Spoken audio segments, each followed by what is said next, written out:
Hi all. ഞാൻ കഴിഞ്ഞ ദിവസം എന്ന് പറയുമ്പോൾ ഈ ഫ്രൈഡേ മാർക്കറ്റ് ക്ലോസ് ചെയ്യുന്നതിൻ്റെ തൊട്ട് മുന്നേ എടുത്തൊരു ട്രേഡ് നിങ്ങൾക്ക് കാണിച്ചു തരാൻ വേണ്ടിയിട്ടാണ്. അതായത് മാർക്കറ്റ് എങ്ങനെയാണ് ആൾക്കാരെ ട്രാപ്പ് ചെയ്യുക, ആ ട്രാപ്പ് എങ്ങനെ നമുക്ക് ട്രേഡായിട്ട് യൂസ് ചെയ്യുക എന്നുള്ളതാണ് ഞാനിതിൽ കാണിച്ചു തരുന്നത്. അപ്പം ഞാൻ അന്ന് എടുത്ത ടൈം നോക്കി കഴിഞ്ഞിട്ടുണ്ടെങ്കിൽ നിങ്ങൾക്ക് കാണാം 6:43 PM. ഞാനിവിടെ ജർമ്മനിയിലാണ്. അപ്പോൾ ഇവിടുത്തെ ടൈമും നാട്ടിലെ ടൈമും കൂടി വ്യത്യാസം ഉണ്ടാവും. അപ്പം 6:43 എന്ന് പറയുമ്പോൾ ഏകദേശം മാർക്കറ്റ് ക്ലോസ് ചെയ്യാൻ 3 മണിക്കൂറും കൂടിയുള്ളൂ. അതിൻ്റെ മുമ്പായിട്ടാണ് ഈ ട്രേഡ് എടുത്തത്. അപ്പോൾ ആ ട്രേഡ് എടുത്തത് എന്താണ് എന്നുള്ള എക്സ്പ്ലെയിൻ ചെയ്യാൻ വേണ്ടിയിട്ടാണ്. ഓക്കെ, അപ്പം ഈ മാർക്കറ്റ് നോക്കിയാൽ നിങ്ങൾക്ക് കാണാം കുറച്ച് ടൈം കൊണ്ട് ഡൗൺഫോളാണ്. മാർക്കറ്റ്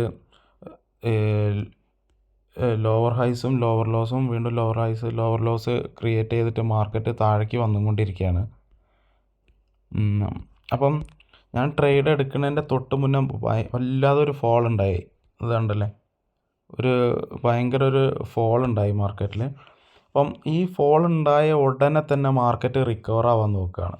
ഈ ഭയങ്കര ഒരു ഫോൾ ഉണ്ടായി, അതിനുശേഷം സഡനായിട്ട് മാർക്കറ്റ് റിക്കവർ ആവാൻ നോക്കുകയാണ്. അതുണ്ടല്ലേ, ഈ ഒരു ഏരിയ കണ്ടു കഴിഞ്ഞിട്ടുണ്ടെങ്കിൽ മാർക്കറ്റ് മുകളിലേക്ക് പോകാൻ നോക്കുകയാണ്.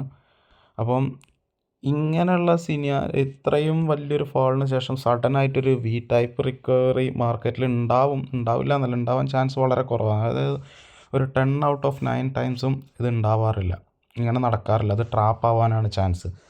അപ്പം അത് മുന്നിൽ കണ്ടുകൊണ്ടാണ് ഇപ്പോൾ ഞാൻ ഈ ട്രേഡ് എടുത്തത്.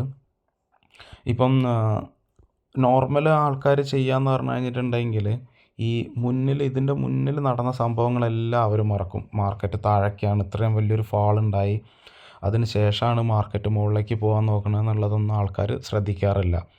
അവർ എന്ത് ചെയ്യും, മാർക്കറ്റ് ഇങ്ങനെ മുകളിലേക്ക് പോകണ കാണുമ്പം ഇവിടെ എന്ത് ചെയ്യും, ഒരു റെസിസ്റ്റൻസ് ഏരിയ വരയ്ക്കും.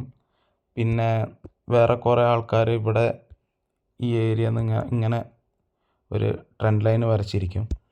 അപ്പം ഇതൊക്കെ നോക്കണ സമയത്ത് പറഞ്ഞു കഴിഞ്ഞിട്ടുണ്ടെങ്കിൽ ഇപ്പം നോർമൽ മാർക്കറ്റ് ബിഹേവ് ചെയ്യാന്ന് പറഞ്ഞിട്ടുണ്ടെങ്കിൽ ഇപ്പം 90% ആൾക്കാർ ചിന്തിക്കുന്നതിൻ്റെ നേരെ ഓപ്പോസിറ്റായിട്ടാണ് മാർക്കറ്റ് ഇതാവുക. കാരണം അവരെ സ്റ്റോപ്പ് ലോസ് എടുക്കാനും കാര്യങ്ങൾക്കും വേണ്ടിയിട്ടാണ് മാർക്കറ്റ് പോകാറ്. അപ്പോൾ ആ രീതിയിൽ ഞാൻ നോക്കുമ്പം കറക്റ്റാണ് എല്ലാ ഇതും. ട്രാപ്പിനുള്ളൊരു സിനാരിയോ കണ്ട്, കാരണം ഈ റെസിസ്റ്റൻസ് ഏരിയ ബ്രേക്ക് ചെയ്തു, അതേപോലെ ഈ ട്രെൻഡ് ലൈന് നോക്കിയിരിക്കുന്ന ആൾക്കാരെ ട്രെൻഡ് ലൈന് ബ്രേക്ക് ചെയ്തു. അപ്പോൾ ഈ രണ്ടും ബ്രേക്ക് കിട്ടിയ ടൈമിലാണ് ഞാൻ എടുത്തത്. ഒരു 1 മിനിറ്റ് ചാർട്ട് നോക്കിയിട്ടാണ് ഞാൻ എടുത്തത്. ഓക്കെ, ഇതുണ്ടല്ലേ, ഈ 1 മിനിറ്റിൽ ഈ ഒരു നല്ലൊരു ക്ലോസ് കിട്ടിയ ടൈമിലാണ് ഞാൻ ട്രേഡ് എടുത്തത്. ഈ ഒരു ഏരിയ നിന്നാണ് ഞാൻ ട്രേഡ് എടുത്തത്.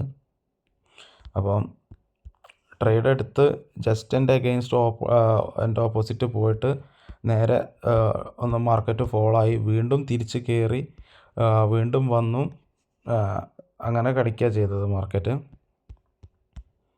അപ്പം ഞാൻ അന്ന് ട്രേഡ് ബുക്ക് ചെയ്തിട്ടുണ്ടായില്ല, കാരണം എൻ്റെ ടാർഗറ്റിലേക്ക് എത്തിയിട്ടുണ്ടായില്ല മാർക്കറ്റ്.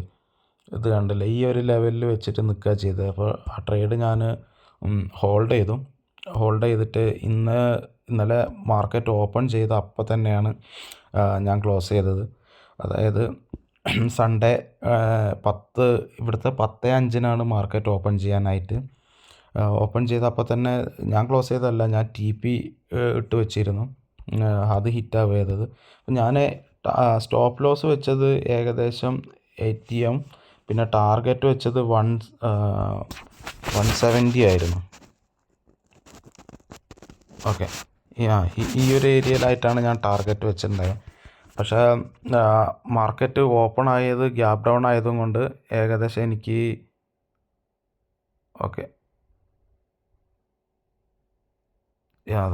ഈ റേഞ്ചിൽ ഈ ഒരു ഏരിയയിൽ വെച്ചിട്ടാണ് എൻ്റെ ഓർഡർ ക്ലോസ് ആയത്. അതെ, 9003 ഈ ഏരിയയിൽ വെച്ചിട്ടാണ് എൻ്റെ ഓർഡർ ക്ലോസ് ആയത്. പിന്നെ അതിനുശേഷം മാർക്കറ്റ് മുകളിലേക്ക് പോകുന്നുണ്ട്, വീണ്ടും താഴേക്ക് വരുന്നുണ്ട്. പിന്നെ ഞാൻ ട്രേഡൊന്നും നോക്കിയില്ല. പിന്നെ ഇവിടെ കിടന്നുറങ്ങി. നൈറ്റായിരുന്നു. ഇനിയിപ്പോൾ രാവിലെ ഡ്യൂട്ടി ഉണ്ട്. ഡ്യൂട്ടീൻ്റെ ഇടയിൽ ഏതെങ്കിലും ട്രേഡ് കിട്ടുമോ എന്ന് നോക്കണം. അപ്പം ഇതായിരുന്നു ഞാൻ ആ ട്രേഡ് എടുത്തത്. ഞാൻ ഈ വീഡിയോയിലൊക്കെ ഫസ്റ്റ് ടൈമാണ് ഇങ്ങനെ ഒരു വീഡിയോ ഒക്കെ റെക്കോർഡ് ചെയ്യണം. അപ്പോൾ അതിൻ്റേതായ ചില പ്രശ്നങ്ങളുണ്ട്. അപ്പോൾ എനിക്കിത് കണ്ടപ്പം ഈ ആൾക്കാരെ ട്രാപ്പ് ചെയ്യണത് എങ്ങനെയാണെന്നൊന്ന് നിങ്ങളോട് എക്സ്പ്ലെയിൻ ചെയ്യണം എന്ന് തോന്നി. അതുകൊണ്ടാണ് ഈ വീഡിയോ എടുത്തത്. അപ്പം വീഡിയോയിൽ ഒരുപാട് പ്രശ്നങ്ങളുണ്ടാവും. എനിക്കിങ്ങനെ എടുത്ത് ശീലമല്ല. അപ്പോൾ എന്തെങ്കിലും ഉണ്ടെങ്കിൽ നിങ്ങൾ ക്ഷമിക്കുക. പിന്നെ സബ്സ്ക്രൈബ് ചെയ്യാൻ പറ്റുകയാണെങ്കിൽ ചെയ്യുക. വീഡിയോയ്ക്ക് ഒരു ലൈക്ക് അടിക്കുക. Okay, thank you.